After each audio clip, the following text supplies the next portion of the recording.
ரசம் வெரைட்டிஸ்ல டே 2 simple tasty அம்மா style ரசம். சாப்பிட்ட உடனே மனசு ஃபுல்லா ஹாப்பி ஆகும். இது எதுன்னு பார்த்துடலாமா? ஒரு குக்கர் எடுத்துக்கோங்க. இதுல 2 நறுக்குன தக்காளி சேர்த்துக்கோங்க. ஒரு பெரிய சைஸ் பீட்ரூட்டை நறுக்கி சேர்த்துருக்கேன். ஒரு கிளாஸ் அளவுக்கு தண்ணி ஃபுல்லா சேர்த்துக்கோங்க. குக்கர் மூடி போட்டு கரெக்டா ஒரு 3 விசில் விட்டுடுங்க. மீன் போற வரையும் இது அப்படியே தனியா இருக்கட்டும். 1/4 கிளாஸ் அளவுக்கு தண்ணி, ஒரு லெமன் சைஸ் அளவுக்கு வேண்டாம், அதுக்கும் கம்மியா புளி சேர்த்துக்கோங்க. இது நல்லா ஊறட்டும். ஒரு கடாயில 2 டேபிள் ஸ்பூன் மசூர் தால். மசூர் தால் இல்லைன்னா நீங்க துவரம் பருப்பு சேர்த்துக்கோங்க. 2 டேபிள் ஸ்பூன் சிறுபருப்பு, 2 டேபிள் ஸ்பூன் துவரம் பருப்பு. இதை நல்லா வறுத்துக்கோங்க. நல்ல பொன்னிறமா ஆகிற வரையும் வறுத்துக்கணும். வறுத்த உடனே ஒரு பிளேட்ல எடுத்து மாத்திடுங்க. தக்காளியும் பீட்ரூட்டும் நல்லாவே வெந்துடுச்சு. இப்போ எடுத்து ஒரு மிக்ஸி ஜார்ல சேர்த்துக்கோங்க. சேர்த்துட்டு நல்லா அரைச்சிடுங்க.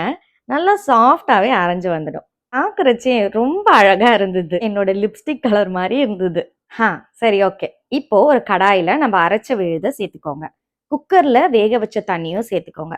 மிக்ஸி ஜார் அலசி அந்த தண்ணியும் நான் இதுக்குள்ள சேர்த்துக்கிட்டேன். புளியை நல்லா கரைச்சிக்கோங்க. கரைச்சிட்டு வெறும் புளி தண்ணியை மட்டும் இது உள்ள சேர்த்துக்கோங்க. இது கூடவே 1 டேபிள் ஸ்பூன் உப்பு சேர்த்துக்கோங்க. 1/2 டேபிள் ஸ்பூன் மஞ்சத்தூள் சேர்த்துக்கோங்க. ஸ்டவ் ஆன் பண்ணி கடாய் எடுத்து வச்சிடுங்க. இது நல்லா கொதி வரட்டும். மிக்ஸி ஜார்ல ஒரே ஒரு காஞ்ச மிளகாய் சேர்த்துக்கோங்க. காஞ்ச மிளகால காம்பு சேர்க்க கூடாதான், எனக்கே ரீசெண்டா தான் தெரிஞ்சது. 1 டேபிள் ஸ்பூன் மிளகு, ஜீரகம், நம்ம வறுத்து வச்சிருந்த பருப்பையும் உள்ள சேர்த்து நல்லா அரைச்சி எடுத்துக்கோங்க. அரைக்கும் போது எவ்வளவு வாசனையா இருக்கு தெரியுமா? இந்த ரசம் செய்யும் போது எங்க அப்பா ரொம்ப விரும்பி சாப்பிடுவாங்க. ஒரு கடாயில 3 டேபிள் ஸ்பூன் நல்லெண்ணெய், 1 டேபிள் ஸ்பூன் கடுகு, 1/2 டேபிள் ஸ்பூன் வெந்தயம், 1 டேபிள் ஸ்பூன் பெருங்காயம், ஒரு கொத்து கருவேப்பிலை, 2 காஞ்ச மிளகா கிள்ளி சேர்த்துக்கோங்க, காம்புகள் இல்லாம. நம்ம வறுத்து வச்சிருக்க பொடியை இதுக்குள்ள சேர்த்துக்கோங்க. இதுதான் ரசம் பொடி. இதுல வச்சு ஒரு 3ல இருந்து 4 நிமிஷம் வரையும் நல்லா வறுத்துக்கோங்க. இப்போ வைக்கிற ரசம்குள்ள சேர்த்துக்கோங்க. பசிக்கொண்ட நேரம் தாளிக்கும் ஓசை. சின்ன வயசுல எல்லாம் அம்மா எப்ப தாளிப்பாங்கன்றதுக்கு நான் வெயிட் பண்ணுவேன், உடனே சாப்பிட்றதுக்காக. கடைசியா கொத்தமல்லி சேர்த்து ஸ்டவ் ஆஃப் பண்ணிடுங்க.